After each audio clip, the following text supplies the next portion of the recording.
O áudio que vocês vão ouvir agora é parte do podcast Xadrez Herbal.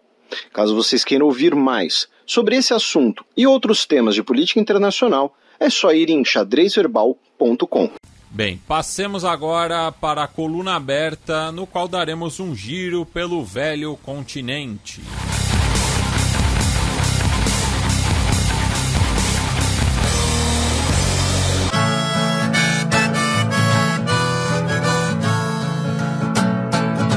Coluna aberta.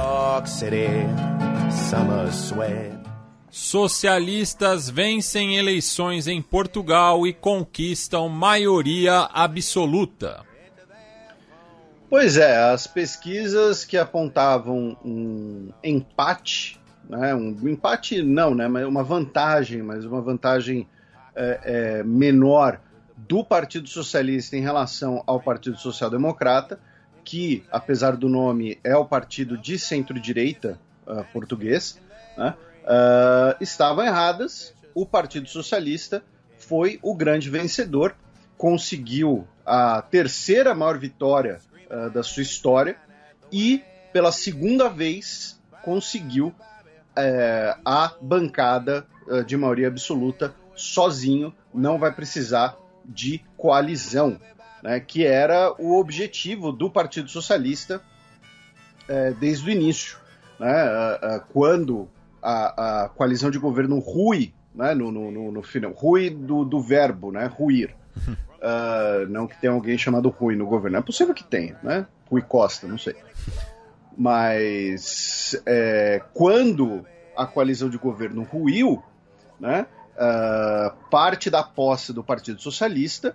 era, olha, a gente convoca novas eleições, consegue a maioria sozinho, e aí não precisa da coalizão com o Bloco de Esquerda e o Partido Comunista.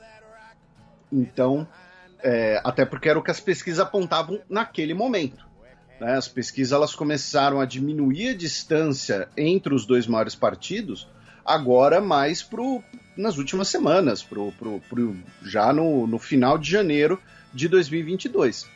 Porém, a aposta ou o projeto, o plano, se pagou e os socialistas conseguiram a maioria absoluta. Antes da gente fazer alguns comentários gerais, né, vamos aqui passar pelos resultados, pelos números. Né? Lembrando que é o maior turnout desde 2011. Né? Quase 58% dos eleitores registrados compareceram às urnas. Tem uma coisa que é bom deixar claro, que é o seguinte: existem 4 assentos no parlamento ainda em aberto, tá? Porque são os eleitos pelos portugueses no estrangeiro. E as apurações nos consulados, né, ainda não foram concluídas, tá? Então ainda tem 4 assentos em aberto. Isso é importante deixar claro, porque uma eventual vantagem, né, do Partido Socialista pode aumentar, ou outros partidos podem diminuir sua vantagem, tá? Inclusive, assim, nós estamos gravando esse programa na sexta-feira, no final da tarde. Eu acabei de entrar no site dos resultados das eleições legislativas portuguesas para ter certeza, e está aqui: contagem 99,13%, 0 freguesias por apurar, 27 consulados por apurar, ou seja, os votos dos portugueses no estrangeiro ainda não foi apurado. Eu imagino que talvez, como são cédulas de papel, todas elas têm que ser enviadas para Portugal, para essa contagem. Então, ainda tem 4 assentos em aberto, tá? Mas, vamos lá. O Partido Socialista, dos 230 assentos da Assembleia da República, né, do Parlamento Português, ficou com 117. Subiu 9 a sua bancada e conseguiu 41,7% dos votos, crescendo aí mais de 5% dos votos.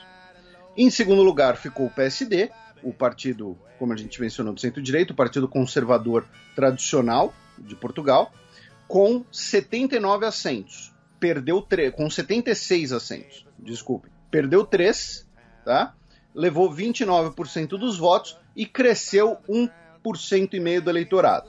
Aí alguns dos ouvintes podem falar, não, mas espera aí, eles tiveram mais votos do que na última eleição porém perderam assentos. É por conta da questão da distribuição de votos, porque você tem, né, os distritos eleitorais, que em Portugal não são chamados né, exatamente distritos, nós temos lá as freguesias, que ficam dentro dos círculos eleitorais, se não me engano o termo é círculos eleitorais, e aí não adianta nada eu ganhar de 10-0 em um distrito e perder de 5-4, de 6-4 em todos os outros. Né? Eu vou ter um monte de Portugal votos, mas segue o método D'Hondt, né? Eu só vou ter eleito um, né? Então, é por isso que tem esse fenômeno. Em terceiro lugar, ficou o Chega, do André Ventura, o partido da direita nacionalista, da direita anti-imigração, direita xenófoba, inclusive, e que a gente já comentou aqui, uma direita também neossalazarista, né, que nesse sentido se aproxima muito do Vox e o seu neofranquismo. A gente já falou dos episódios envolvendo o Povos Roma, então já falamos das críticas do presidente Marcelo Rebelo de Sousa ao André Ventura, né, o líder do Chega, que foi seminarista, e o Marcelo Rebelo de Sousa basicamente disse que ele não aprendeu nada sobre doutrina católica. O Chega se consagrou como terceira força. E foi o partido que mais cresceu proporcionalmente. Isso. Ficou com 12 assentos, a bancada era 1, foi para 12. Tá? Na verdade, eu falei proporcionalmente, mas também cresceu mais em números absolutos, né? Mas o que chama mais atenção é a proporcionalidade. Sim, porque na última eleição teve 1,3% dos votos e agora teve 7,2% dos votos. E conseguiu, digamos assim, furar a sua bolha, né, lisboeta, porque o André Ventura é de Lisboa, ele havia sido eleito em Lisboa.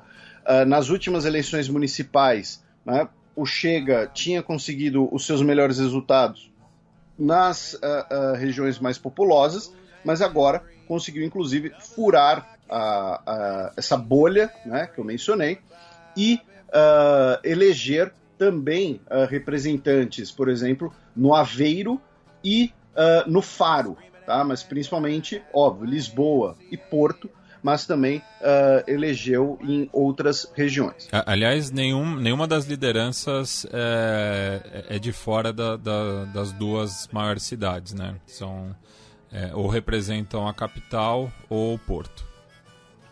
Aí, em quarto lugar, ficou a Iniciativa Liberal, que a gente já brincou aqui que seria o Novo de Portugal, cuja bancada foi de 1 para 8, ou seja, cresceu 7, e o voto foi de 1,3 para 5, então cresceu 3,7%. Em quinto lugar, ficou o Partido Comunista, que perdeu 6 assentos, eram 12, ficaram 6, perdeu 1,9% do eleitorado. Em sexto lugar, ficou o Bloco de Esquerda, em número de assentos, o maior derrotado das eleições, que foi de 19 para 5, ou seja, perdeu 14 e perdeu 5% do eleitorado. Proporcionalmente também foi o maior derrotado. Em sexto lugar veio o Povo, Animais e Natureza, que tinha 4, ficou com 1.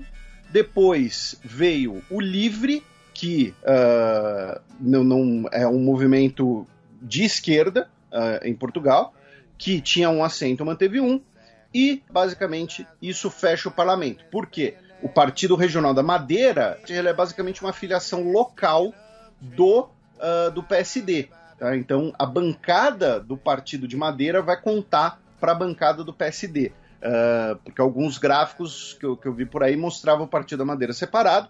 É interessante destacar que tem um Partido Regional da Madeira, mas no parlamento como um todo conta como a bancada do Partido Social Democrata.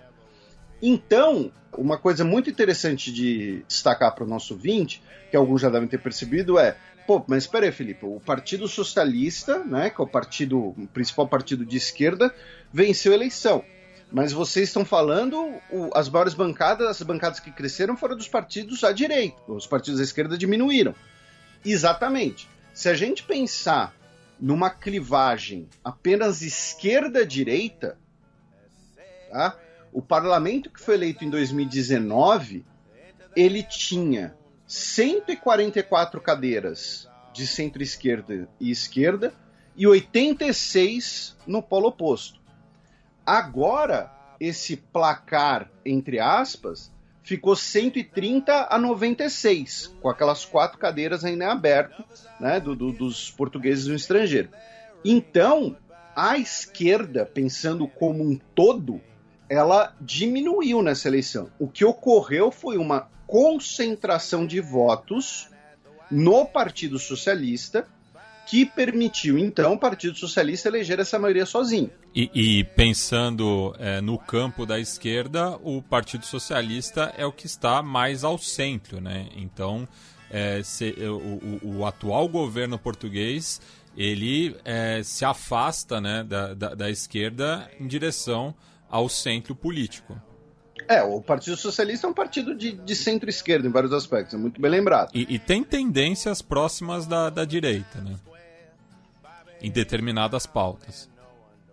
Aí vão dizer que é você que está querendo implicar porque você é comunista, anarquista, sei lá quais istas que vão querer te imputar. Se você fosse um comentarista, por exemplo, de algum grande veículo de imprensa brasileiro, Matias, você tinha que falar que ele é um partido mais moderado. Né? Que ele não é tão polarizado. Radical. Mas, voltando à questão da divisão em 2 polos apenas, aí cabem, né, algumas hipóteses. A primeira hipótese é que o Antônio Costa e o Partido Socialista conseguiram, de alguma maneira, seduzir, atrair o eleitor dos outros partidos de esquerda. Outra hipótese é que foi um voto útil, né? Então, o eleitor do bloco de esquerda pensou, putz, eu não vou votar no bloco de esquerda porque tem os caras do Chega, tem os caras do Iniciativa Liberal, então se eu votar no bloco de esquerda, corre o risco de eu jogar o voto fora, vai ficar um parlamento fragmentado, não vai adiantar nada, então eu vou votar aqui no PS mesmo, e aí a gente garante a vitória do PS, né? Então pode ter sido também um voto útil. E terceiro, que aí é interessante olhar o perfil do eleitor que optou ou migrou pelo Chega e pela Iniciativa Liberal. Porque, como você mencionou, nós tivemos um aumento no comparecimento eleitoral. Então, nós tivemos cerca de 150 mil eleitores a mais os portugueses no estrangeiro que ainda não foram contabilizados, sempre fazendo esse asterisco. Né? E, claro, 150 mil eleitores para o universo brasileiro não parece um número muito alto. Se a gente pensar, né, que em Portugal nós temos cerca de 10 milhões de eleitores, é um número razoável. Né? Então você ter 150 mil pessoas a mais votando.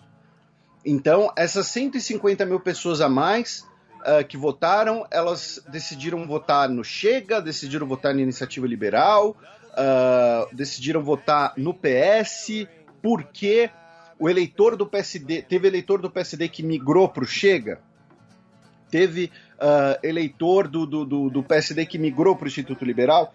Então, nós temos agora um cenário muito interessante, que é, enquanto o parlamento anterior você tinha, basicamente, uma única força à direita, que era o PSD, agora você tem 3 bancadas à direita, 3 bancadas, uma delas grande, né, que é do PSD, outras 2 de tamanho razoável, que são a do Chega e a da Iniciativa Liberal, junto com essa diminuição do Partido Comunista e do Bloco de Esquerda. Então, não é tão simples assim interpretar esses resultados eleitorais como simplesmente, foi o voto útil no Partido Socialista e acabou. Deve ter tido muito voto útil no Partido Socialista, sim. Mas essa configuração do parlamento também é um fenômeno, também é consequência, melhor dizendo, de algum fenômeno mais amplo. Né? De um maior comparecimento eleitoral, de surgimento de novas forças políticas. Então, isso também é interessante de ficar de olho.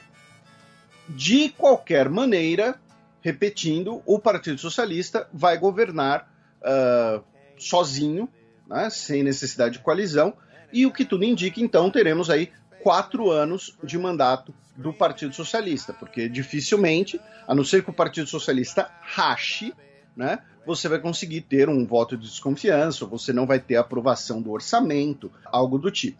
E o Antônio Costa, né, no seu discurso de vitória, disse que a maioria absoluta não é poder absoluto, que na verdade ela significa uma responsabilidade a mais, e que o seu governo estará disposto, né, ao diálogo com todos os partidos, menos com o Chega. Né? Dizendo que o Chega tem bandeiras ilegítimas. Né? Ele não disse exatamente com essas palavras, porém foi uma referência implícita à questão migratória e aos episódios de xenofobia envolvendo integrantes do Chega, né? Especialmente contra deputadas negras de origem ou de descendência das ex-colônias africanas de Portugal. Então, ele disse que está aberto ao diálogo com todos os partidos, porém, menos com o Chega. Tá? Também teve, tá, uma questão interessante aqui, que talvez ajude, né, a explicar o desempenho eleitoral do Partido Socialista, que era o partido no governo. Por exemplo, a Juliana Miranda, né, na sua coluna Ora Pois, na Folha de São Paulo, ela trouxe a informação de que Portugal está com o menor índice de desemprego em praticamente 20 anos.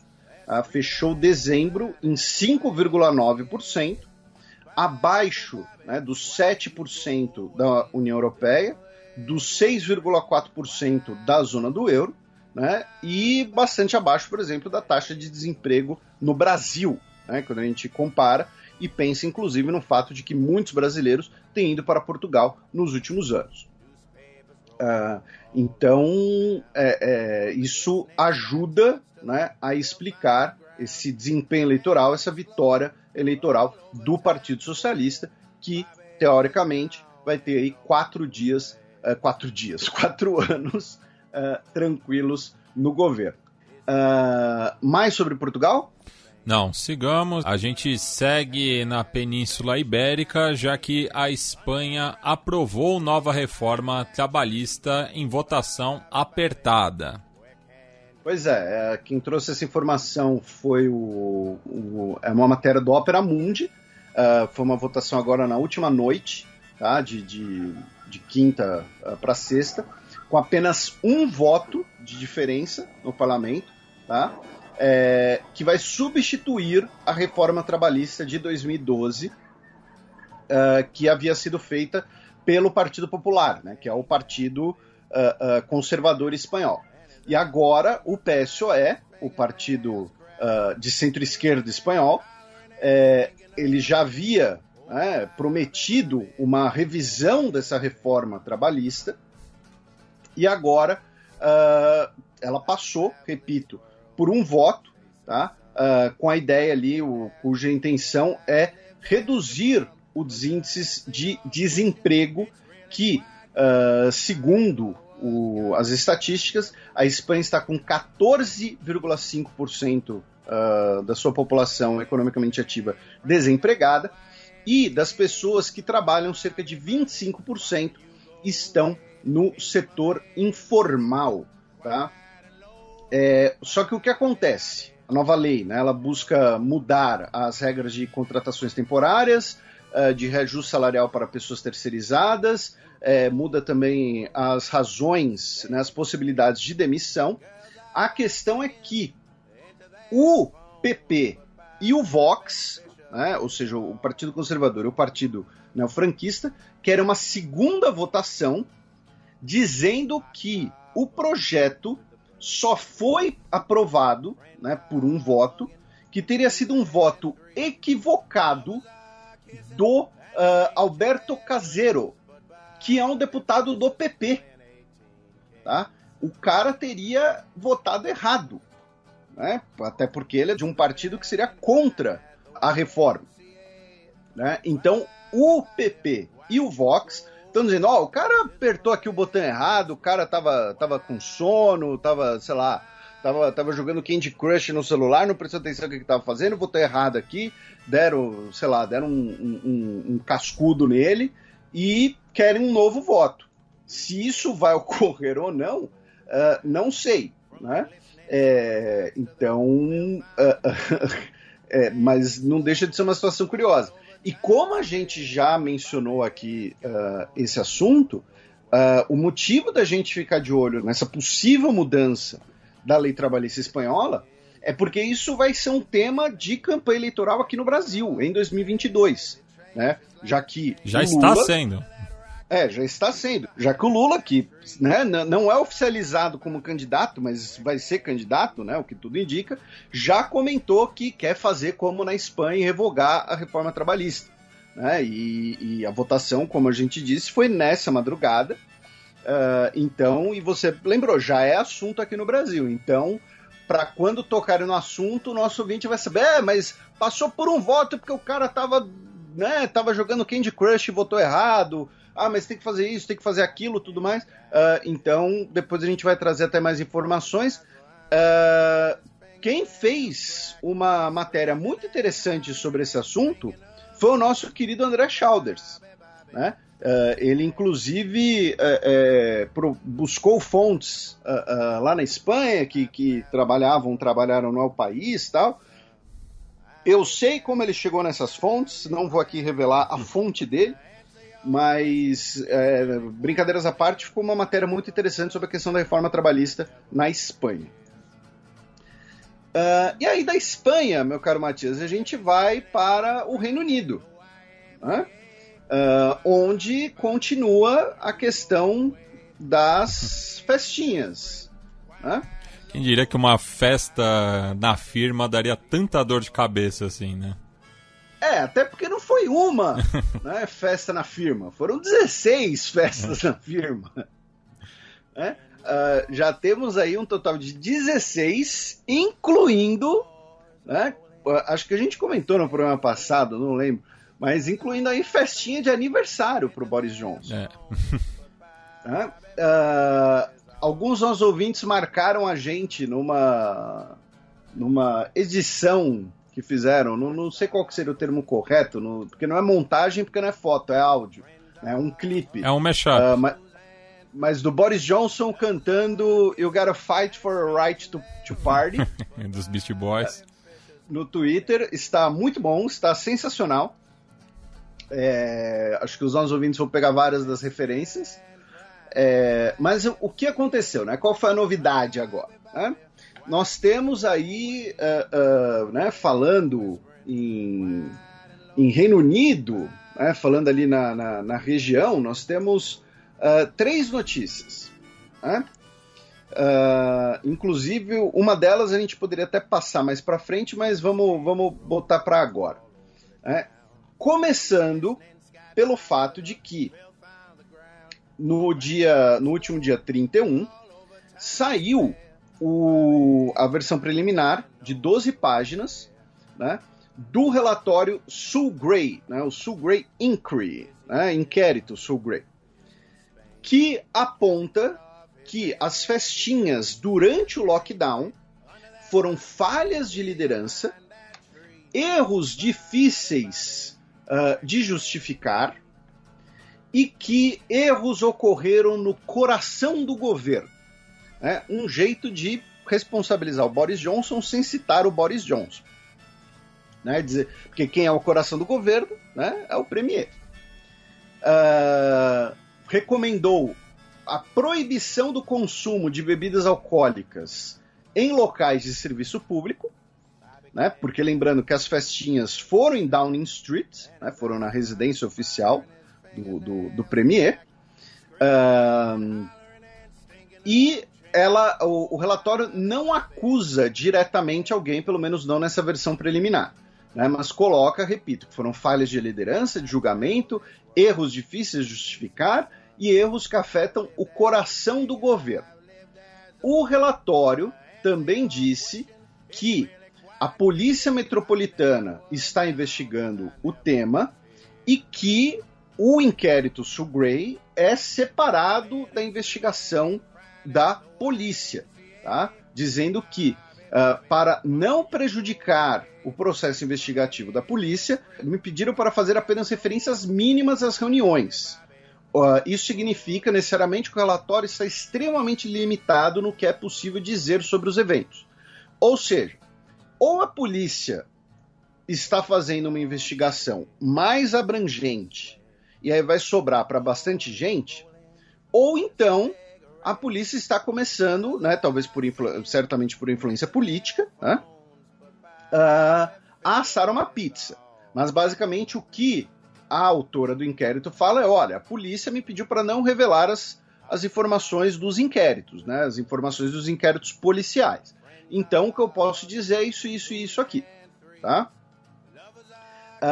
Então, essa é a primeira questão. Aí, como consequência desse relatório, ontem, 3 assessores diretos, né, do Boris Johnson renunciaram. O chefe de gabinete, Dan Rosenfield, diretor de comunicações, Jack Doyle, e o secretário particular do Boris Johnson, o Martin Reynolds, que foi o que enviou aquele e-mail dizendo para cada um levar a sua bebida. Né? E tivemos uma 4ª renúncia da Munira Mirza, a policy chief do governo, que trabalhava com o Boris Johnson há 14 anos. Tá? Desde a época que ele era prefeito de Londres. Isso. E o motivo, por que eu separei a renúncia dela? Porque nesse meio tempo, entre o relatório, né, e as renúncias, o Boris Johnson acusou, né, afirmou que o líder do Partido Trabalhista, né, ou seja, o líder da oposição, o Keir Starmer, ele teria permitido que o ex-apresentador da BBC, Jimmy Savile, tem escapado da justiça. O Jimmy Savile morreu em 2011, aos 84 anos de idade, e pouco depois que ele morreu, foram reveladas denúncias de que ele teria abusado de centenas de pessoas, incluindo uma menina de 8 anos. E na época, o Keir Starmer estava na chefia da Procuradoria Britânica. E o que acontece?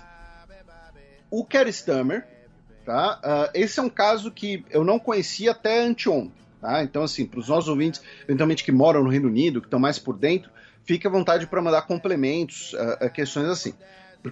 Até porque, repito, foi um caso de 2011, né? E um caso da política interna britânica. Né?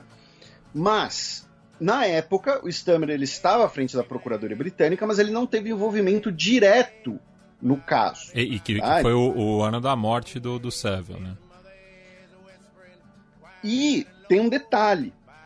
Essa acusação / teoria, ela seria muito comum em grupos correntes de teorias da conspiração britânicos, especialmente grupos de teoria da conspiração anti-partido trabalhistas ou de extrema-direita, mais ou menos naquela acusação, naquele esquema do Pizzagate dos Estados Unidos, de que, olha, tinha um grande esquema de pedofilia, o apresentador da BBC abusava das crianças e o procurador acobertava, ele é o líder do Partido Trabalhista. Né? Então teria essa grande teoria da conspiração. E aí o Boris Johnson, ao fazer essas acusações, segundo a Munira Mirza, que era a policy chief dele há 14 anos, teria embarcado, né, nessa onda desses grupos de teoria da conspiração, e ela, na sua carta de demissão, disse que o premier fez uma denúncia enganosa, sem base razoável ou justa, e que espera dele desculpas, mas que mesmo assim era tarde demais para mim. Tá? Então, assim, ela basicamente falou: olha, você caiu aí na onda dos grupos de zap, entendeu? O grupo de zap dos tiozão, e eu não vou fazer parte disso. Foi basicamente isso que ela fez, tá? Então, assim, relatório falando das festinhas irresponsáveis, aí 4 assessores renunciam, 3 devido ao Festinha Gate e outro devido à reação do Boris Johnson ao relatório do Festinha Gate. E ainda teve um fogo amigo também, né? Já que o cargo análogo ao ministro da Fazenda no Reino Unido, o Rishi Sunak, declarou, né, em Downing Street, que, sendo honesto, ele não teria dito aquilo, né, em relação aos comentários do Boris Johnson em relação ao Keir Starmer, né, que, como a gente falou, forçou a renúncia da Munira Murza, que era um dos nomes fortes, né, para suceder o Boris Johnson mais na frente, né? Agora a gente não sabe nem quando, né? E isso é interessante você ter comentado, Matias, porque você usou a expressão fogo amigo. Mas nesse momento, né, o quanto é fogo amigo e o quanto é gente querendo o emprego dele. Né? Pois é. Também tem isso. Até porque, como a gente comentou algumas semanas atrás, né, já tem uma pressão muito forte dentro do Partido Conservador para que o Boris Johnson renuncie, até para fazer uma sucessão interna, né, você manter um governo conservador, porque hoje, né, as pesquisas indicam que uma eleição geral seria muito ruim para o Partido Conservador. Né? Recentemente tivemos aquele distrito que pela primeira vez na história, né, os conservadores perderam e tal.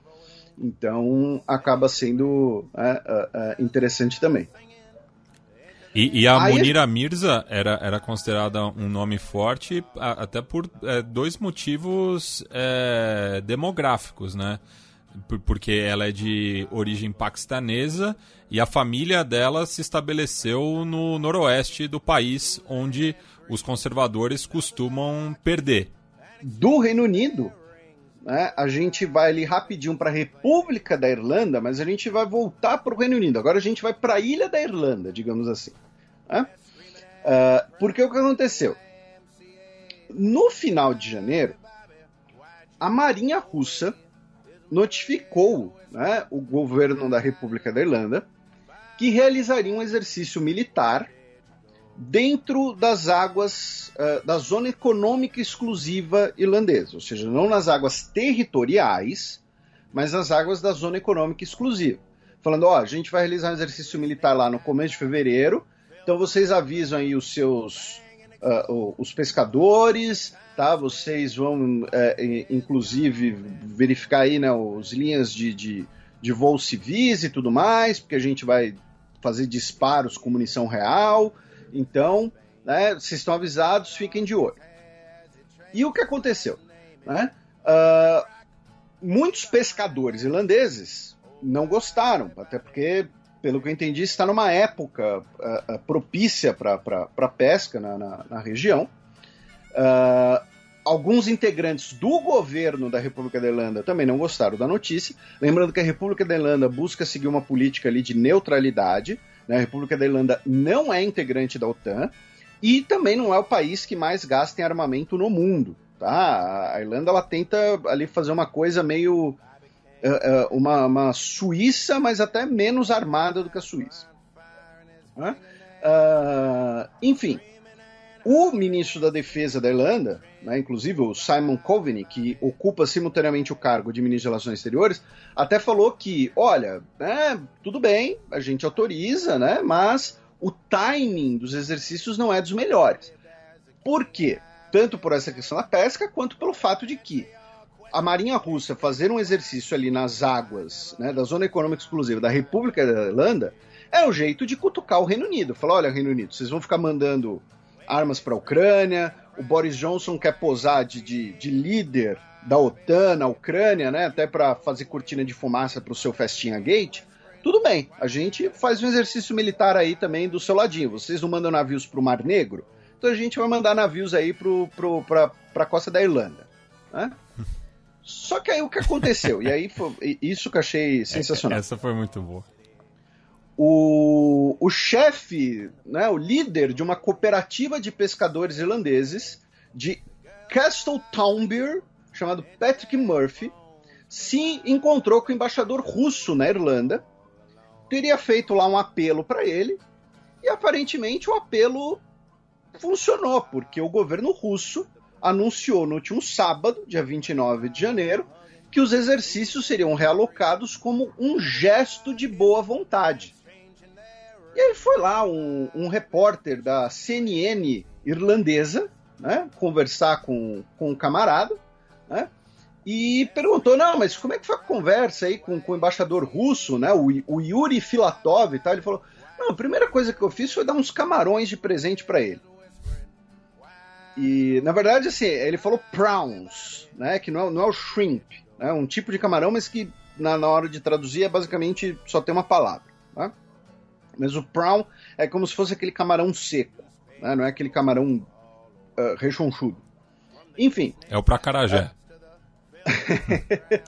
É o que o Wagner Moura comeu uma vez no MTST. Né? Mas aí ele virou e falou, a gente dá uns camarões para ele e conversamos. E, né, óbvio, brincadeiras de lado, muito provavelmente também deve ter tido uma conversa com o governo holandês falando, olha, Rússia, a gente não é membro da OTAN, a gente é neutro e tal. Se vocês forem ficar fazendo exercício militar aqui na nossa vizinhança, aí vai ter gente dentro da Irlanda, dentro da nossa política, que vai querer falar, olha, a gente tem que se cuidar, a gente tem que entrar na OTAN, a gente tem que se precaver sobre uma eventual agressão russa, né? Então, melhor vocês não fazer o exercício por aqui. Então, teve esse episódio curioso. Mas por que eu tô falando disso? Só pra gente fazer a brincadeira do camarão e tal? Não, porque, assim, é pra ver como uma coisa tá relacionada com a outra, né? Então, Boris Johnson tenta fugir do Festinha Gate para virar o líder da OTAN na Europa, né? O cara que vai mandar os armamentos para a Ucrânia e tudo mais.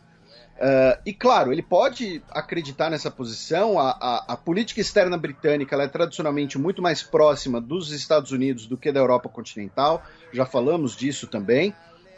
Mas também tem a questão da cortina de fumaça, né? Então, aí isso acaba afetando outras questões.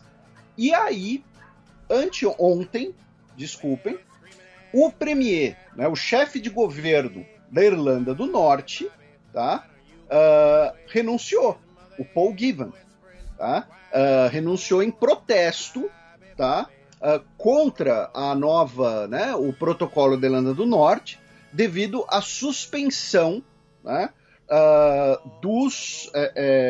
das inspeções sanitárias nos portos da Irlanda do Norte.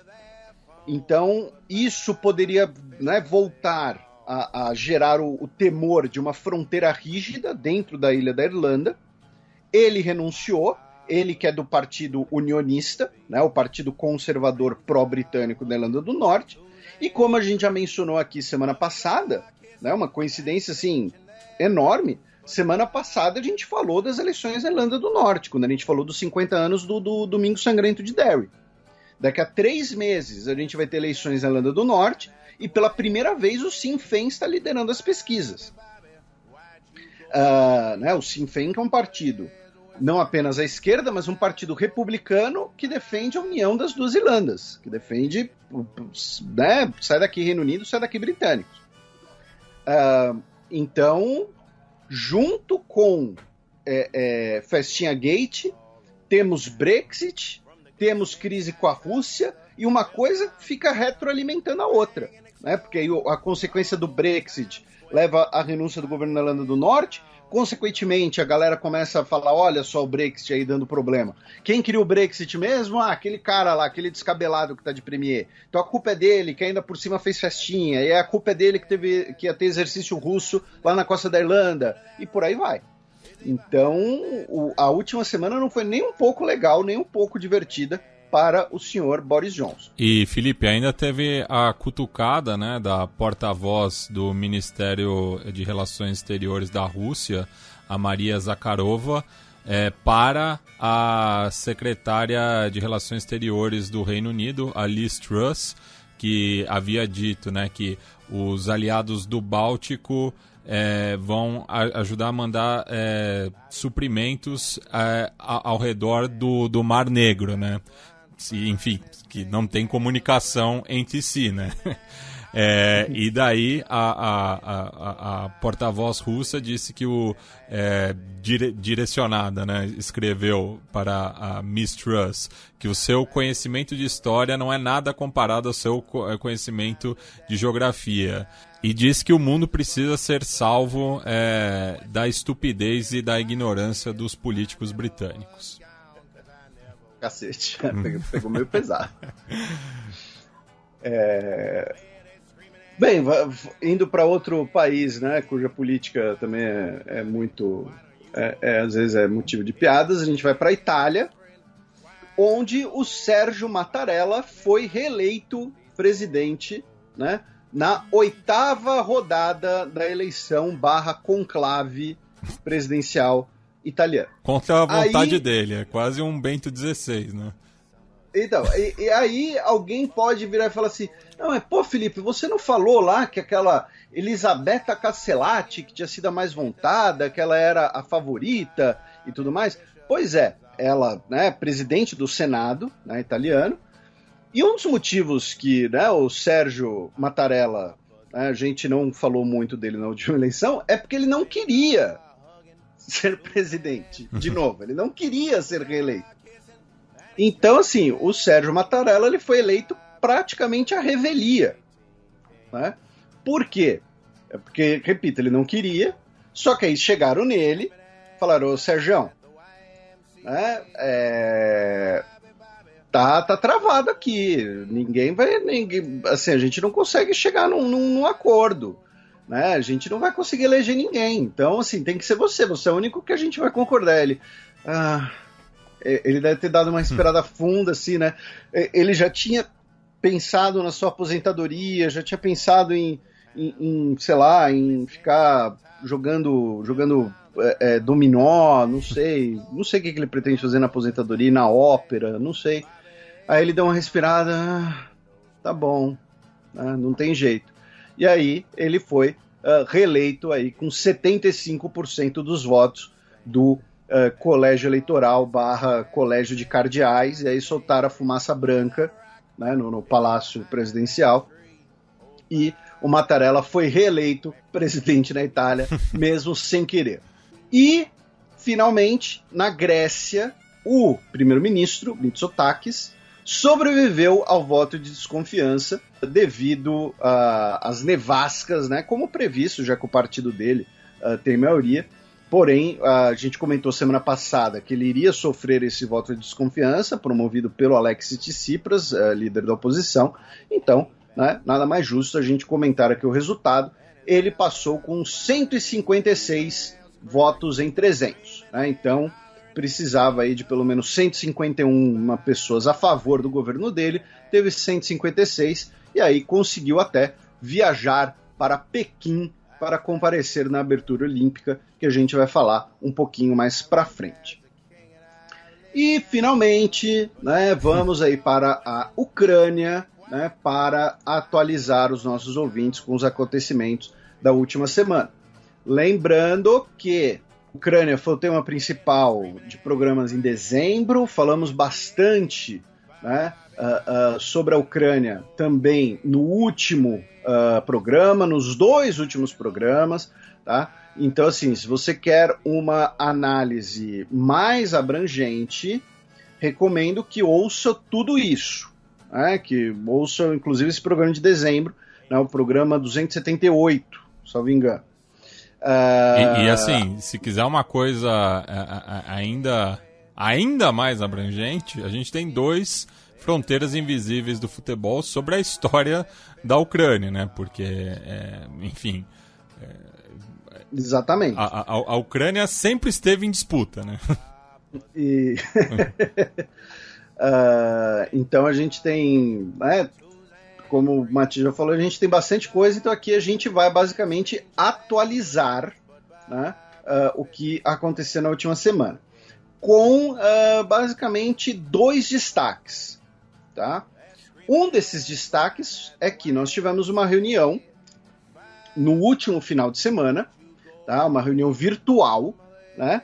No formato da Normandia. Né? O que é o formato da Normandia? É o que une França, Rússia, Ucrânia e Alemanha, tá? Que levou, por exemplo, ao protocolo de Minsk, sobre a trégua na bacia do Don, né, no leste europeu. Ou seja, não é uma cúpula Rússia-OTAN, né, não é uma cúpula que tanto envolve a Ucrânia, né, porque uma cúpula Rússia-OTAN não envolve a Ucrânia, quanto não envolve os Estados Unidos. A gente já explicou aqui várias vezes os motivos, e lembrando para o nosso ouvinte que o interesse e postura dos Estados Unidos em relação à Ucrânia é diferente do interesse e da postura da Europa continental em relação à Ucrânia, por vários motivos. O principal deles é que, se realmente tiver uma guerra na Ucrânia, a Europa continental vai pagar um preço muito mais feio. Então tivemos uma conversa telefônica, né, à distância, nesse formato, entre os 4 governos, e aí o presidente da Ucrânia, anteontem, falou que ele considera esse formato o ideal, né? Então, assim, a gente encerrou o programa passado falando que o Vladimir Zelensky ele teria dado um chega pra lá no Biden, e agora ele deu um outro chega pra lá no governo dos Estados Unidos, né? Não sei o que está acontecendo nos bastidores, né? Tem aí, claro, né? Para quem quiser, né? Para quem gosta, tem até a questão lá do Hunter Biden, né? Que ele trabalhava na Ucrânia, e a demissão lá do procurador de justiça e tal. Mas assim, o Zelensky deu outra cutucada no governo dos Estados Unidos agora, o que é muito interessante, né? De tentar entender o porquê, tá? Junto com isso, né, agora a gente vai passar por algumas outras notícias e depois o outro evento de destaque. A França anunciou que vai enviar cerca de mais 700 militares para a Romênia. Esse anúncio foi feito no final de semana. O Donald Trump, né, o ex-presidente dos Estados Unidos e hoje, né, uma das principais figuras do Partido Republicano, né, tem gente até que comenta que ele pode ser candidato novamente, numa entrevista disse que crise entre Rússia e Ucrânia é problema da Europa, tá? Ele deu uma entrevista ao Glenn Beck.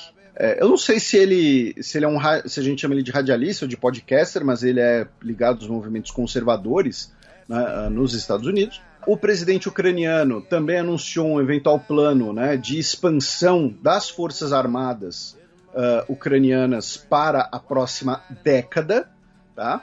O Departamento de Estado dos Estados Unidos ordenou que familiares de funcionários da Embaixada dos Estados Unidos em Minsk, em Belarus, né, voltassem para casa devido ao cenário de crise. O governo Joe Biden anunciou que iria enviar 2.000 militares para a Polônia, tá, como parte aí do fortalecimento da OTAN.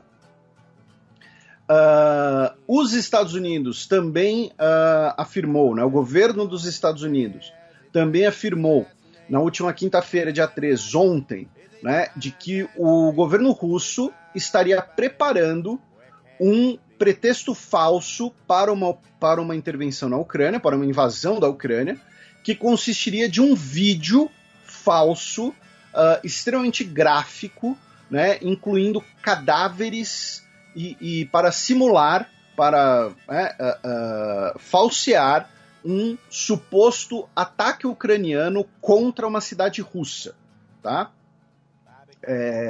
Então, né, basicamente acusando a Rússia de que faria uma operação de bandeira falsa. Isso a gente já havia comentado aqui, dessa acusação, mas que o pretexto dessa operação de bandeira falsa seria então um vídeo, né, que mostraria um suposto ataque ucraniano contra uma cidade russa. A Alemanha proibiu a Russia Today, né, a RT, que é uma emissora estatal russa, de operar na Alemanha, e a Rússia, por sua vez, proibiu a Deutsche Welle, que também é estatal alemã, de operar na Rússia. Tá? As credenciais jornalistas foram retiradas e o governo russo pretenderia, inclusive, classificar a Deutsche Welle como um agente estrangeiro. Tá? O que não deixa de ser, né? Mas... O ministro de Relações Exteriores de Belarus convocou o embaixador da Ucrânia no país, tá? O Igor Kizin, para prestar satisfações devido a um incidente envolvendo um drone. Tá? Foi revelado pelo governo de Belarus que no dia 24 de janeiro, tá? Essa convocação foi feita agora, dia 3 de fevereiro. Tá? Mas no dia 24 de janeiro, um drone ucraniano teria invadido o espaço aéreo de Belarus e teria sido forçado a pousar pelas Forças Armadas de Belarus.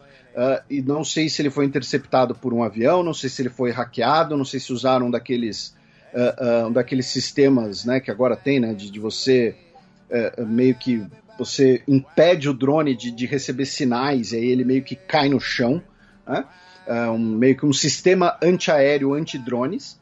Enfim, o governo de Belarus afirmou, né, que esse drone invadiu o espaço aéreo de Belarus e convocou o embaixador da Ucrânia para prestar satisfações sobre o incidente. Aí, falando em drones, tá? Algum tempo atrás, a gente falou bastante dos drones turcos, tá?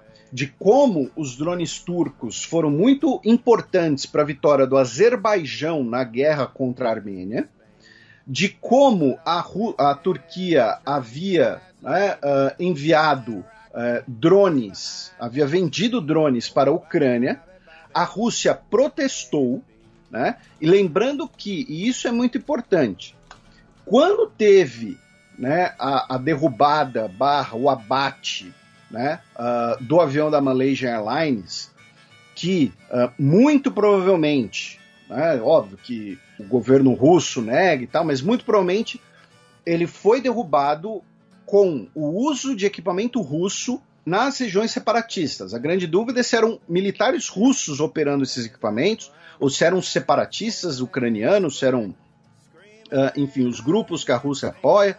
Enfim, o fato é, desde aquele incidente que custou a vida de centenas de pessoas, tá? Se os nossos ouvintes perceberem, desde então teve muita pouca atividade aérea no leste da Ucrânia. Tanto por conta do cessar-fogo geral, quanto por conta de uma espécie de, entre aspas, de compromisso, porque nós tivemos a retirada de boa parte dos sistemas antiaéreos da região, para evitar uma nova circunstância. Não estou falando que fizeram isso de boa fé, que fizeram isso porque são bonzinhos, mas, né, precisaram morrer centenas de pessoas para isso. É bom frisar de novo. Né? E aí, quando a Ucrânia, né, usou um drone turco, de origem turca, para atacar uma posição de artilharia no fim do ano passado, a Rússia ameaçou falando, olha, isso significa que talvez a gente precise, né, recolocar baterias antiaéreas ali. Né? Então, como é que a gente faz? Né? E aí agora nós tivemos o Erdogan visitando o Zelensky em Kiev, tá?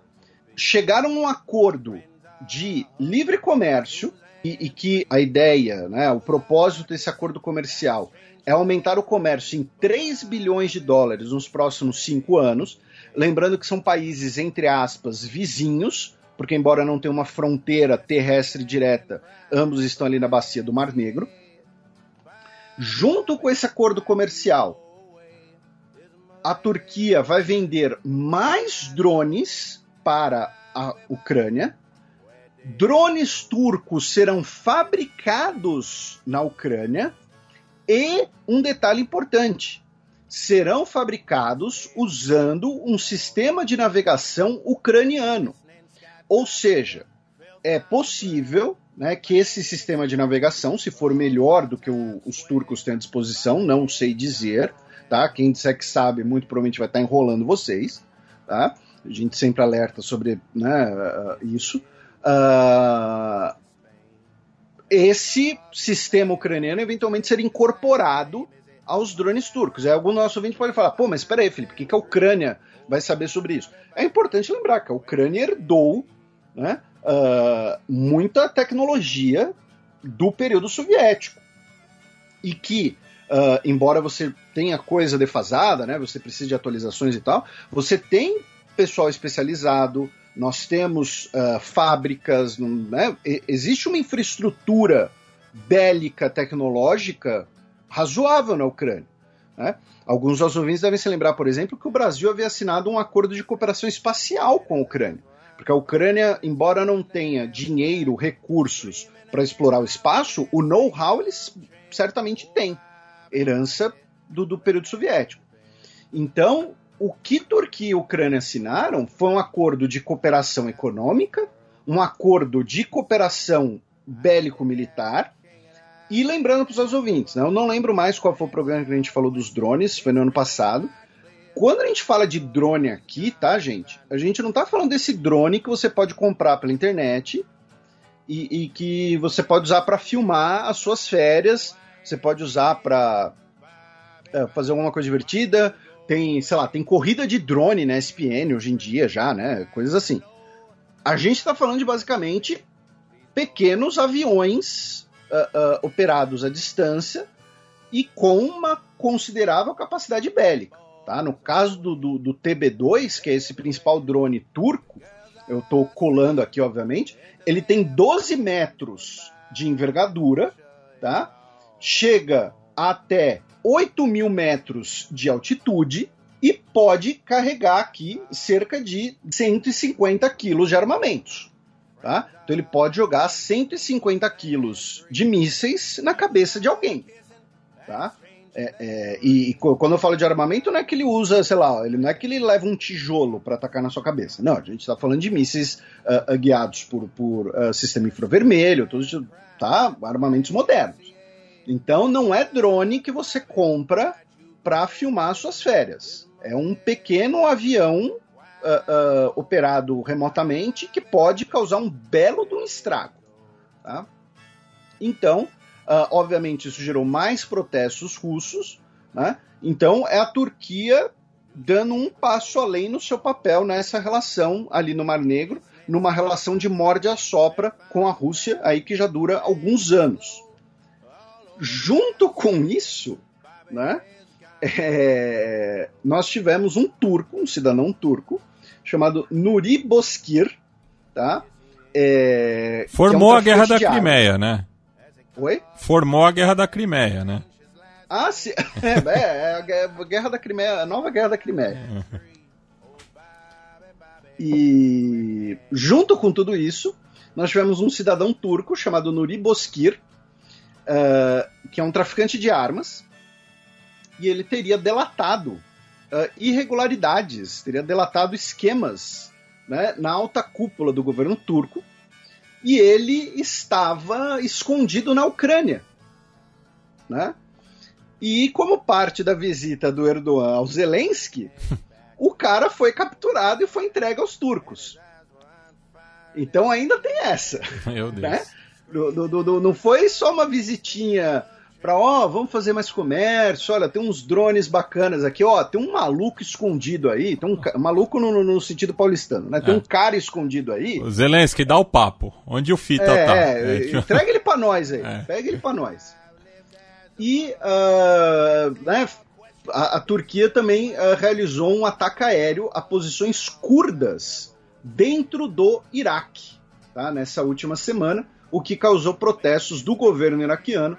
Pelo menos 8 pessoas morreram, e dessas 8, pelo menos 4 seriam civis. Tá? E os curdos, obviamente, protestaram, porém o Iraque também protestou por uma violação da sua soberania.